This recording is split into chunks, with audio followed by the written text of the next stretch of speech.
T20 ప్రపంచ cup 2026 గెలిచినప్పుడు నీరాజనాలు పట్టిన నోళ్లే ఇప్పుడు ఐర్లాండ్, ఇంగ్లాండ్ చేతిలో భారత్ చతికిల పట్టాన్ని చూసి నోరెళ్లబెడుతున్నాయి. టాస్ గెలవటంలో 100% సక్సెస్ రేట్ ఉన్నప్పటికీ మ్యాచ్లు గెలవటంలో మాత్రం 0 ప్రదర్శన చూసి బీసీసీఐ పెద్దల మైండ్ బ్లాక్ అయింది. ఫలితంగా ప్రధాన కోచ్ గౌతమ్ గంభీర్ చెత్త వ్యూహాలకు అర్ధరాత్రి వేళ బోర్డు చెక్ పెట్టేసినట్లు గట్టిగా వినిపిస్తుంది. ప్రయోగాల పేరుతో సీనియర్లను బెంచ్కే పరిమితం చేసి కుర్రాళ్లతో జట్టును ముందుకు నడపాలని చూసిన గంభీర్ ప్లాన్ కాస్త రివర్స్ కావడంతో పదవికి ముగింపు పలకాలనే టాక్ గట్టిగానే వినిపిస్తోంది. గంభీర్ సార్ చేసిన ప్రయోగాలు ఎంత దారుణంగా దెబ్బకొట్టాయంటే కనీసం పసికూన ఐర్లాండ్ జట్టుపై కూడా గెలవలేనంతగా టీంను బలహీనంగా మార్చేశాడు. టాస్ గెలిచి రికార్డులు సృష్టిస్తున్న కెప్టెన్ శ్రేయాస్ అయ్యర్కు మ్యాచ్లు ఎలా గెలవాలో చెప్పడంలో కోచ్ ఫెయిల్ అయ్యారనే ఆరోపణలు ప్రధానంగా వినిపిస్తున్నాయి. అనుభవం ఉన్న ప్లేయర్స్ ని పక్కన పెట్టి కేవలం ఫామ్లో లేని కుర్రాళ్లను నమ్ముకోవడంతో ఇంగ్లాండ్ సిరీస్ చేజారిందని బీసీసీఐ ఆగ్రహం వ్యక్తం చేస్తుంది. ఈ వరుస ఓటముల నేపథ్యంలో ప్రధాన కోచ్ గౌతమ్ గంభీర్ను బాధ్యతల నుంచి తప్పించేందుకు బీసీసీఐ సిద్ధమైనట్లు విశ్వసనీయ వర్గాల సమాచారం.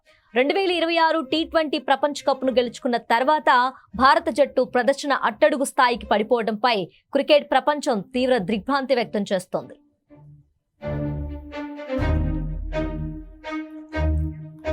గౌతమ్ గంభీర్ స్థానంలో భారత జట్టుకు సరికొత్త మార్గదర్శకత్వం అందించగల సమర్థుడైన కోచ్ కోసం బీసీసీఐ అన్వేషణ మొదలుపెట్టింది. ప్రస్తుతం 3 అంతర్జాతీయ దిగ్గజాల పేర్లు పరిశీలనలో ఉన్నట్లు సమాచారం. మొదటిగా ఆస్ట్రేలియాకు 2 ప్రపంచ కప్లు అందించిన విజయవంతమైన మాజీ కెప్టెన్ రికీ పాంటింగ్ పేరు ప్రస్తుతం రేసులో అందరికంటే ముందుంది.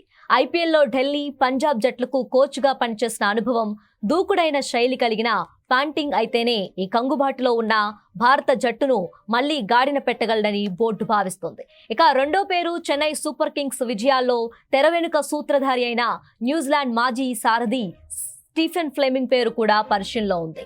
ఆటగాళ్లను ప్రశాంతంగా ఉంచుతూ వారి నుంచి అత్యుత్తమ ప్రతిభను రాబట్టడంలో అతను సిద్ధహస్తుడు.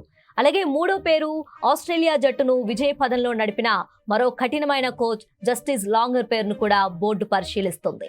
జట్టులో క్రమశిక్షణ, గెలుపు కసిని పెంచడానికి ఇతను సరైన వ్యక్తి అని కొందరు బోర్డు సభ్యులు అభిప్రాయపడుతున్నారు. కొత్త కోచ్ రాకతో పాటు జట్టు ఎంపిక విధానంలోనూ బీసీసీఐ విప్లవాత్మక మార్పులు చేస్తోంది. ఇకపై తుది జట్టును ఎంపిక చేసే విషయంలో ప్రధాన కోచ్ గానీ, కెప్టెన్ గానీ ఎలాంటి నిర్ణయాలు తీసుకోలేరు. పూర్తి అధికారులను సెలక్షన్ కమిటీకి అప్పగిస్తూ బోర్డు స్పష్టమైన ఆదేశాలు జారీ చేసింది.